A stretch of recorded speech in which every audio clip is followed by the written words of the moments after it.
선지를 배우는 것 네 번째 시간입니다.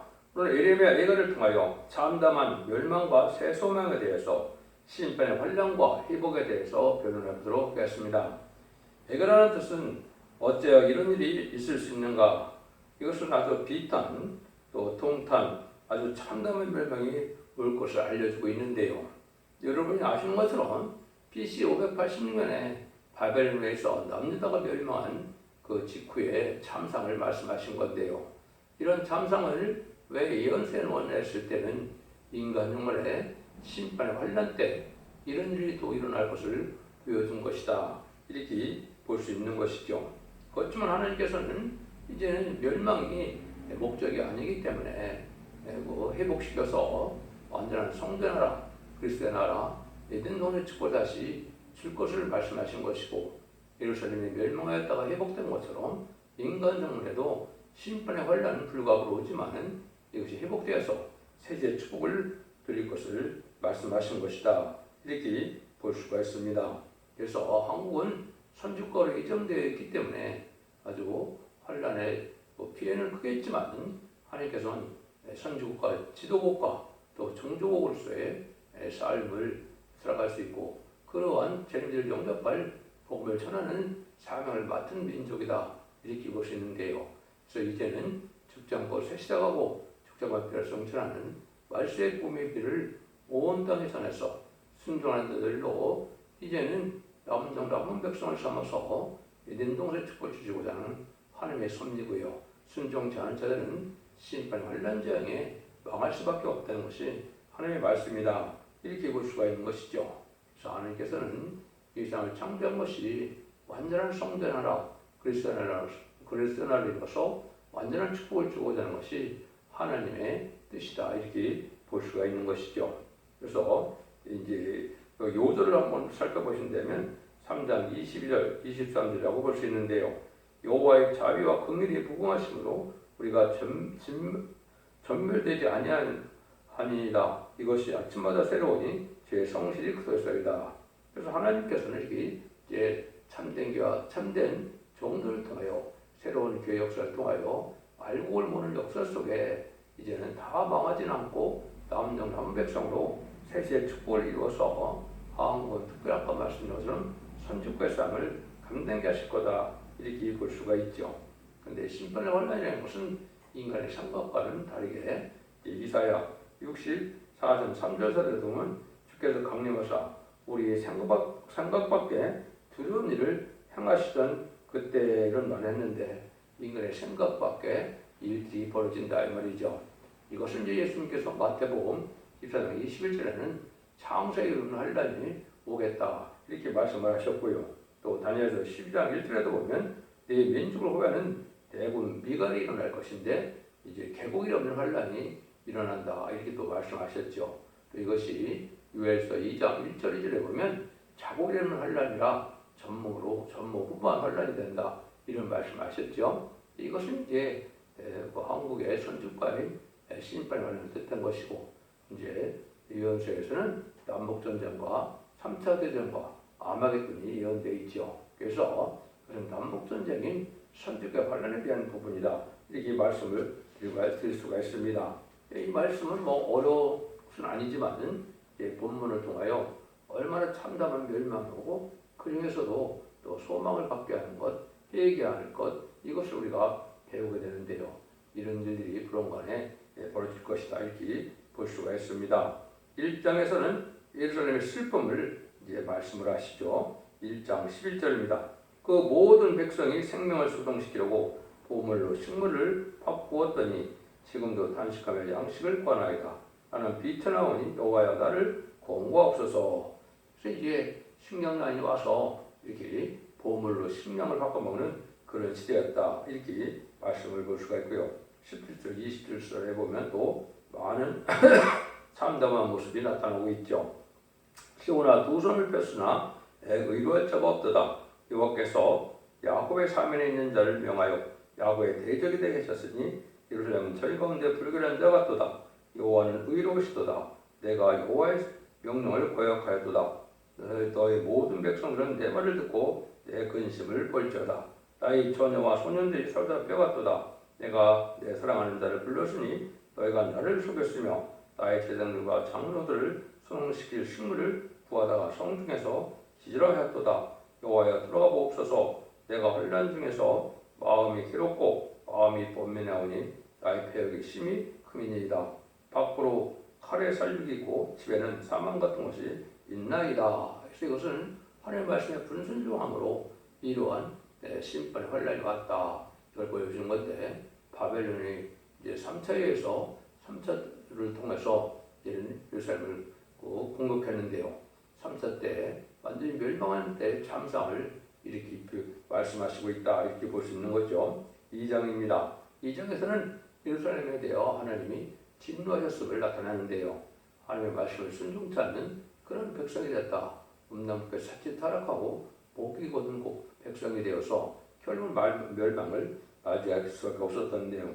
2장 1절 2절입니다. 슬프다 주께서 어찌 진노하사 전혀 시온을 구름으로 덮으셨는고 이스라엘 아름다운 것을 하늘에서 땅에 던지셨음이며 진노의 날에 그 발등상을 기억지 아니하셨도다. 주께서 야곱의 모든 것들을 삼키시고 그들을 여기지 아니하였으며 도와사 전혀 유다의 권고한 성을 하러 땅에 엎으시고 나라와 방백으로 욕되게 하였도다. 아들께 철저하게 진노해서 망할 것을 이제 참상을 여기 나타나고 있다. 이렇게 볼 수 있죠. 2장 6절에서 8절입니다. 성막을 동산의 초막같이 헐어버리시며 공의 저수를 해입하셨도다. 여호와께서 시온 가운데서 절기와 안식을 잊어버리게 하시며 진노하사 왕과 세상을 멸시하셨도다. 여호와께서 또 자기 제단을 버리시며 자기 성수를 미워하시며 궁장을 원수의 손에 붙이셨도다. 저희가 여호와의 전에서 말하기를 절기날과 같이 하였도다. 여호와께서 전혀 시온의 성을 헐기로 결심하시고 줄을 띠고 회입하면서 손을 거두지 아니하사 성과 파구로 통곡해 하셨도다. 저희가 함께 세할도다. 이 참담한 아주 멸망이 오는 것이죠. 11절 12절을 보셔도 내 눈물이 상하여 내 창자가 끊으며 내 간이 땅에 쏟아졌으니 이는 전혀 내 백성이 패망하며 어린 자녀와 젖먹는 아이들을 성읍거리에서 혼매함이로다. 저희가 성읍 길거리에서 상한 자처럼 혼매하여 그 어미의 품에서 혼이 떠날 때 어미의 길을 곡식과 포도주가 어디 있느냐 하도다. 어린아이들까지도 어머니 품에서 이렇게 식량난으로 고통을 당해서 망한 것을 보여주죠. 17절입니다. 여호와께서 이미 정하신 일을 행하시는 옛날에 명하신 말씀을 다 이루었으며 긍휼히 여기지 아니하시고 해입하사 원수로 너로 인하 즐거워하게 하며 너의 대적과 불로 높이 들리게 하셨도다. 하나님이 이렇게 해서 이제 심판을 아주 철저하게 또 하신 걸 볼 수 있는데요. 다 망하는 것은 아니지만 이렇게 엄청난 망함을 보고 우리가 아주 참담함을 느낄 수밖에 없는 때인데요. 20절 21절입니다. 여호와여 감사하소서 네게 이같이 행하셨는지요. 여인들이 어찌 자기 열매고 손에 받은 아이를 먹어오며 제사장들이 선지자들이 어찌 주의 성소에서 살육을 당하리오리까. 노유는 다 길바닥에 엎드러졌사오며 대천들과 소년들이 칼에 죽었나이다. 주께서 진노하신 날에 죽이시되 긍휼히 여기지 아니하시고 살육하셨나이다. 이렇게 이제 긍휼과 자비가 없다. 어린아이들까지도 부모의 품에서 이렇게 죽게 되고 또 어린아이를 잡아먹는 일까지 여기 있다. 이렇게 말씀하시죠. 그래서 또 많은 주의 종들이 성전에서 살육당한 것을 볼 수가 있는데 이것이 하나님의 심판도 철저히 하신 것을 볼 수가 있다. 이렇게 볼 수 있습니다. 3장에서는 진노가 있는데 회개에서 소망을 또 이루는 말씀을 하시죠. 3장 22절 23절입니다. 여호와의 자비와 긍휼이 무궁하심으로 우리가 전멸되지 아니하나이다. 이것이 아침마다 새로우니 주의 성실이 거듭소이다. 하나님께서는 이렇게 긍휼과 자비가 있어서 아침마다 소송받게 하는 일이 있어서 구원을 받는다. 성경을 보면 아침마다 하나님께서 이렇게 구원과 능력을 베푸시고 말씀을 전하고 또 이제 학자같이 깨닫게 하시고 학자같이 알게 하시는 말씀도 많이 약속하셨는데요. 이것이 여러분이 듣는 아침마다 이제 하나님께서 깨닫게 하는 진리의 말씀이며 이것이 심판의 다른 일에 대해서 연서 기식의 모든 이제 본문을 진리대로 이제 변론하고 이 변론대로 심판하고 이 변론대로 구원함을 받게 하실 것을 또한 말씀하신 것이다. 이렇게 볼 수 있습니다.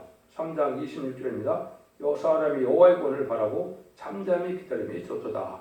하나님의 은혜를 받는 자들은 이렇게 하나님을 잠잠히 신뢰하고 믿고 의지하는 장구의 신앙 속에서 하나님의 긍휼을 바라보는 것이 합당한 믿음이다. 이렇게 볼 수 있는 것이죠. 그럼 이때 40절, 41절에서는 우리가 스스로 행위를 조사하고 여호와께로 들어가자. 마음과 손을 아울러 하나님에 계신 하나님께 들자. 이것은 이제 우리를 철저히 회개해서 행위를 돌아보고 회개해서 하나님을 바라보고 우리가 손을 들고 함께 기도하면 하나님의 긍휼과 자비가 다시 임할 것을 말씀하신 것이죠.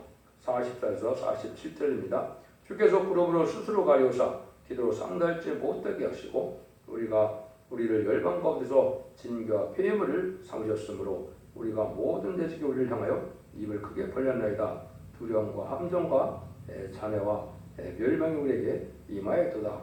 하나님은 심판들에게 철저히 하시기 때문에 긍휼을 받을 만한 자가 되어야 된다는 것이 지금 믿음입니다. 그래서 말씀을 지켜 철저히 회개해서 하나님의 기도를 듣고 하나님의 보호와 인도와 양육을 받을 만한 이러한 신앙생활이 지금 필요한 때다. 이렇게 볼 수 있는 것이죠. 이것은 이제 여러분들이 이제 의식적이고 형식적이고 부패되고 타락한 이러한 종교생활을 위해서 구원받는 것이 아니고 하나님의 말씀을 지켜 회개함으로 이제 하나님의 말씀을 지키는 일이 있어야 하나님의 긍휼이 임한다는 사실을 우리가 철저히 깨달을 때가 됐다. 이렇게 볼 수가 있는 것이죠. 3장 4장에서는 이제 멸망 후의 예루살렘은 어떤 형식이냐 어떤 형국이냐 이걸 보는데요. 4절 5절입니다. 젖먹이가 목마르서 즉 혀가 입천정에 붙으며 어린아이가 떡을 구하나 떼어줄 사람이 없도다. 진수를 먹던 자가 거리에 이르며 지내는 붉은 옷을 입고 갈리온 자가 이제는 거름더미를 안았도다. 전에 소돔이 사람의 손을 떼지 않고 경극간에 무너지더니 이제 전현대 백성의 죄가 소돔의 죄악보다 중하도다. 전에는 존귀한 자의 몸이 눈보다 깨끗하고 젖보다 희며 산호보다 붉고 그 윤택감이 마공한 청옥 같더니 이제는 그 얼굴이 숯보다 검고 그 가죽이 뼈에 붙어 막대기같이 말랐으니 골에서 알 사람이 없도다. 칼에 죽은 자가 두려 죽은 자보다 나음은 토지 소산이 다 끊어졌으므로 이들이 찔림같이 점점 쇠약하여 가미로다. 소년 내 백성이 멸망할 때 자비한 부녀가 손으로 자기 자녀를 삶아 식물을 삼았도다. 이렇게 피부가 너무 먹질 못해서 새까맣게 변하고 또 자녀를 삶아 먹는 지경까지 아주 참담한 이러한 형국에 빠졌다는 얘기인데요. 이것이 하나님께서도 심판도 철저히 하시고 하나님께서 보호와 인도도 구원도 또 철저히 하시는 것을 우리가 볼 수 있으니까 하나님께 그러니까 자비를 입을 만한 진리에 순종하는 믿음이 필요한 것이다. 이렇게 볼 수 있죠. 이제 5장에서는 이제 긍휼을 위한 우리가 기도를 해야 된다는 걸 말씀하시는데요. 이제 5장 10절입니다. 주님의 열기로 인하여 우리 피부가 아궁이처럼 검은아이다. 여기도 이제 피부가 검을 정도로 먹지 못했다는 얘기죠. 21절 22절입니다. 여호와여 주께서 우리를 돌이키소서. 그리하시면 우리가 주께로 돌아가게 싸우니 우리의 날을 다시 새롭게 하사 옛적 같게 하옵소서. 주께서 우리를 아주 버리셨사오며 우리에게 진노하심이 득심하시니이다. 이렇게 이제 아주 심각한 환란 속에서도 우리가 회개하고 하나님께 돌아가면 하나님의 긍휼이 임한다. 이걸 말씀하신 것이죠. 흉년함이 극심하여 피부가 검어지고 자녀를 먹으며 파멸함이 극심할 것을 보여줬는데요. 하나님께서 기도를 들으실 만한 믿음과 경건의 생활이 있어야 할 것을 말씀하시고 하나님께서 천사를 동원하여 보호해 주고 기적으로 물강실을 공급해 줄 만한 의로운 생활과 하나님의 경외의 생활이 있어야 될 것을 말씀하신다. 이렇게 볼 수 있죠. 그래서 이런 상황들이 보면 이사야 3장 1절에서는 교만한 인간들에게는 물과 양식을 끊는다. 이렇게 말씀을 하셨죠. 그렇지만은 이사야 33장 15절 16절에서는 오히려 또 하나님께서는 이제 물강식을 공급해 줄 자가 있다 이렇게 말씀하시죠. 그 성경들을 소개한다면 첫 번째 오직 의롭게 행하는 자, 두 번째 정직히 말하는 자, 세 번째 토색한 재물을 가증히 여기는 자, 네 번째 손을 흔들어 뇌물을 받지 아니하는 자, 다섯 번째 귀를 기울여 악이 피 흘려는 길을 듣지 않는 자, 여섯 번째 둘과 악을 보지 않는 자, 그는 높은 곳에 가리니 견고한 바위가 그 보정이 되며 그 양식은 공급되고 그물은 끊쳐지지 아니하리라. 삶 자체가 이렇게 하나님의 그늘을 열받으면 의롭고 경건하고 고열된 거룩한 삶을 사는 자들에게는 하나님께서 물강식을 공급하고 3장 1처럼 교만하고 이제는 완악하고 세상 부경안을 다 누리지만은 하나님께서는 물강식을 끊어서 망할 자들도 있고 하나님 물강식을 공급하여 이제 복받을 자도 있다는 것을 말씀하시는데요. 우리가 하나님 앞에 어떻게 살아야 하나님의 참된 종으로서 참된 백성을 삶이 돼서 하나님의 근과 자비로서 새 시대에 복락을 누리게 될 것인가를 우리가 심히 고민하며 하나님 말씀에 순종하여 경건한 이러한 신앙생활을 가질 때가 된 겁니다. 기독교 2000년의 역사는 이제 영혼권으로 끝을 맺는 것이 아니고 환난과 정의라는 영혼권의 권을 바꿔요. 원죄 잡음대로 해결받고 또 이제는 가족적인 축복으로 자손 만대의 축복으로 이제 복을 받게 될 것을 말씀하시는데요. 남은 종과 남은 백성에 대해서 이제는 진리 앞에 순종함으로 이제는 자손 만대의 축복을 이루는 복된 종들과 성도님들이 다 되시기를 예수님으로 간절히 축원드립니다. 아멘.